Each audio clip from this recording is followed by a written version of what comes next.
अर्थ है गोटे राज्य गोटे रजा थिले रजांकर चारिटा राणी थिला। प्रथम राणी की राजा एते भल पाउथिले जे से कौन खाइबा कोठी पिंधि कौन पिंधिबे कौन लगेबे जेतेले से जहा चाहुथिले रजा तांग मन लाखि दउथिले। द्वितीय राणी की राजा एते भल पाउथिले जे से काहा को भी तांग राणी की देखौनथिले केवल से निजे ही देखुथिले। तापर गला तृतीय राणी की राजा एते भल पाउथिले जे तांग हृदय से बेसी भल पाउथिले। चतुर्थ राणी के राजा दिने पचारू नथिले ताय भल मंद खाउची कि पुउची केमिति राणी अछंती से दिने पचारू नथिले। दिन कथा बहुत दिन हैला दिने तांगर कुल वशिष्ठ गुरु आसिले राजांगर सब पोथी पांजी जातक देखिले। जातक देखिया भितर राजांगर मात्र 8 दिनिया मृत्यु अछि बोली तांग गुरु राजांको कहिले।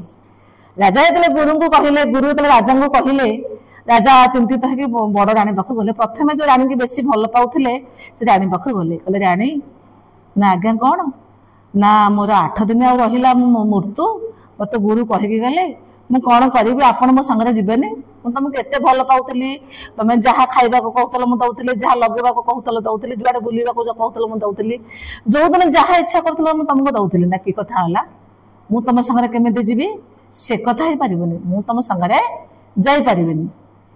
राजा तापर मन विरस करी कौन गले द्वितीय राणी पाखु गले।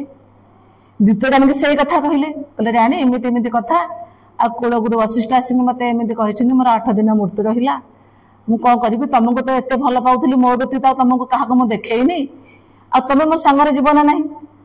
राणी कहले एक कथा के हबो तुम परा मला परे मु आउ कार हे जीवी मु तुम संगे जाई परिबनी। राजा फेर मन विरस करी फेर तृतीय राणी पाखु गले जाकर हृदय बेसी भल पाउथिले ताको सही कथा कहले जहा गुरु कहिथिले जर मन 8 दिन आउ मृत्यु रहिला मु 8 दिन भीतर चले जीवी तमे मो संगे जीवनी मु तुमको एते भल पाउथिले मो हृदय मो अंतर कलेजा मु तुमको बेसी भल पाउथिली कहले राजा जीवी जे मु अधा बाटर पळि आसी। राजा फेर मन विरस गले चतुर्थ राणी पाखु राजा गले। चतुर्थ पाखु राजा जाइछंदी राणी भारी आदर सहित राजा को स्नेह आदर कर बसाइले आपण आसी राजी कि मो राज्य को मो पाखु कि आसिले आपण ना सेमिति गोटे काम पड़ेला मु तुम पाख आज आसिली कहीं आसछंदी ना मु तुमको दिनक स्त्री बोली ग्रहण करिनी भल पाइनी तुम भल मंद पचारिनी हेले शेष दिनक आज आसी मोर आशा तुम पूरण कर तो ना निश्चिंत करी यदि आपण आसुन मो पाखक आज पर्यटन मत स्त्री बोली स्वीकार करते मो पाख आसुले मोर भल मंद बुझी नी आज कहतु कौन मो पाख आस। राजा से कथा पुनरावृत्ति गले 8 दिन आउ कुलगुरु वशिष्ठ आसिक मोर जातक पांजी देखी कहले जाऊ मरबी मु किंति कौन कर मो सांगरे तुम जीवनी ना गा यही कथा मु जीविनी तुमर स्त्री होगी आसी आपण मत आज तुम हाथ धरिकी स्त्री बोली स्वीकार कर आज आसने मैंने मु तुम सांगरे निश्चिंत जीवी ताले से रजा किए आ से राणी किए आम जाना जे रजा हूँ किए ना आत्मा है रजा ए शरीर रूपी। प्रथम राणी है मन से मन कौन खाइब कौटी कौन पिंधिब कौन लगेब कौटी की जो ताम आत्मा सब दौला।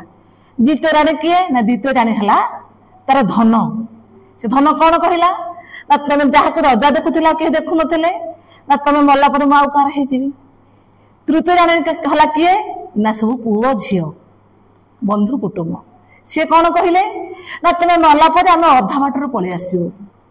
से चतुर्थ राणी जग किए ना कर्म फल से कर्म कहला आज्ञा राणी मु साथी ही जीवी से आम जो कर्म करवा से कर्म अनुसार से कर्मर फल आम साथी जीव ए धन संपत्ति पुत्र कन्या ये सब जिनिस आम साथी जीव ना।